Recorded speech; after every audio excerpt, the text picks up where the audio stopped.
This is the NBA, one of America's most iconic sports leagues, known worldwide for spectacular plays, legendary rivalries, and superstar athletes. But recently, something strange is happening. Audiences are shrinking, ratings are down. Today, we'll explore the big question: is the NBA losing its audience? We'll dive into real numbers, comparing the golden eras of Magic and Bird in the 80s, Jordan's dominance in the 90s, and Kobe and Shaq in the 2000s, with the current landscape of basketball. We'll uncover what's driving this shift.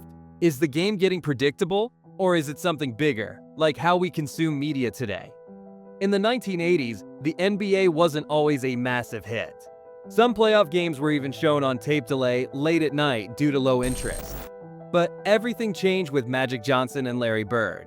Their epic battles sparked a surge in popularity, culminating in the 1987 finals, watched by an average of 24 million Americans. But the real peak came in the 90s, driven by Michael Jordan, arguably the greatest player ever. Jordan's Bulls drew record-breaking crowds.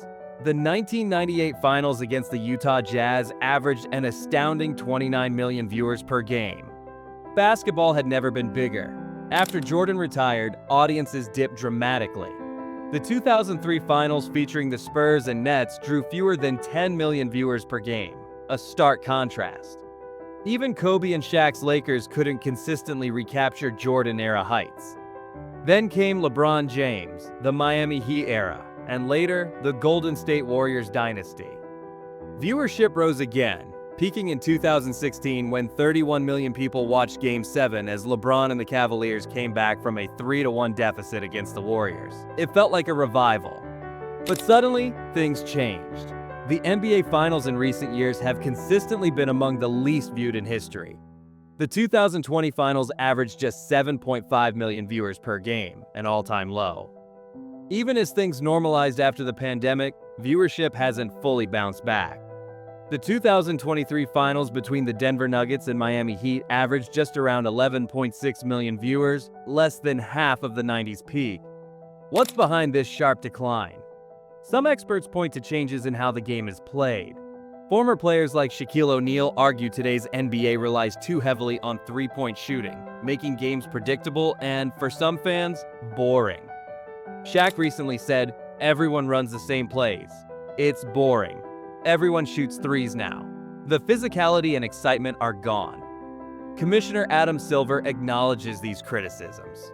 He admitted the league might need adjustments, perhaps allowing more defensive contact or tweaking rules to diversify gameplay. But is that enough? Another huge factor is how fans consume basketball today. Social media and highlights have transformed viewer habits. Recent surveys show that more than half of NBA fans under 35 prefer watching short highlights instead of full games. Platforms like TikTok, Instagram, and YouTube feed fans constant bite-sized basketball moments. Full games suddenly seem less necessary. Streaming has also radically altered viewing. Cord cutting continues to shrink traditional TV audiences dramatically. In 2012, primetime television attracted around 113 million nightly viewers in the US. By 2023, that number plunged to about 64 million. This fragmentation means fewer people watching games on traditional TV, even if overall interest remains strong. The NBA recognizes this reality. Recently, they signed a massive $76 billion media deal through 2035, bringing back NBC alongside ABC and ESPN, and introducing Amazon Prime Video as a streaming partner. They're clearly adapting, trying to capture audiences wherever they are, streaming, cable, or free-to-air TV. But the NBA isn't just relying on broadcast deals. This year, they introduced the in-season tournament, creating meaningful games earlier in the season to boost interest. Early results are promising, with viewership rising 55% compared to the same period last year. Fans are talking about basketball again in months traditionally overshadowed by football. Still, challenges remain. Load management, where stars sit out regular season games to rest, continues frustrating fans. The league is addressing this, tightening rules to ensure stars play more often, especially in nationally televised matchups. Despite these moves, the question remains: can the NBA recapture its glory days? Audiences are smaller than in Jordan's prime, but engagement, likes, shares, global streaming, is unprecedented. Players like Luka Doncic, Giannis Antetokounmpo, and Victor Wembanyama draw massive global interest, suggesting the audience isn't shrinking, it's shifting. Another factor at play is the evolution of fan expectations. Younger audiences now crave interactivity and immediacy, elements that traditional broadcasts often lack. The NBA is responding by enhancing digital offerings like interactive broadcasts, personalized camera angles, and real-time social media integration. This approach not only enriches fan experiences, but also creates new pathways to monetize digital engagement. Furthermore, the NBA is embracing emerging technologies like virtual reality and augmented reality to attract viewers who seek immersive and interactive experiences. Imagine watching games courtside from your living room or virtually joining locker room celebrations. These innovations could redefine fan interaction, appealing directly to the tech-savvy younger generations and potentially revolutionizing sports viewership. As the league continues evolving, adjusting its product to suit modern viewing habits and tastes, one thing is clear: the NBA isn't dying, it's changing. And whether it fully succeeds in adapting or not, basketball remains deeply ingrained in American culture. One thing we know for certain is that the NBA is resilient.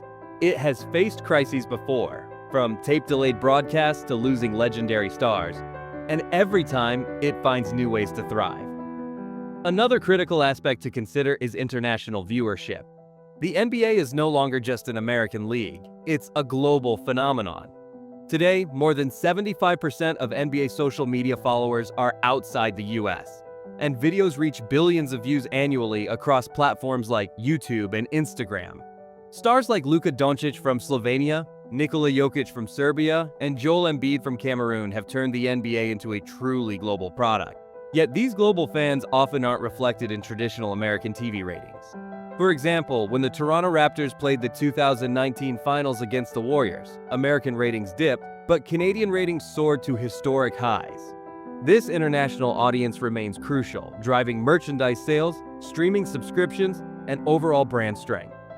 Ultimately, whether through changes in gameplay, improved digital experiences, international growth, or innovative media deals, the NBA remains committed to capturing and retaining audiences around the world.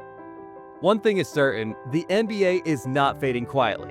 With each challenge, it continues to adapt, innovate, and find new ways to thrive. In the rapidly evolving landscape of global sports entertainment, basketball fans everywhere are waiting to see what comes next.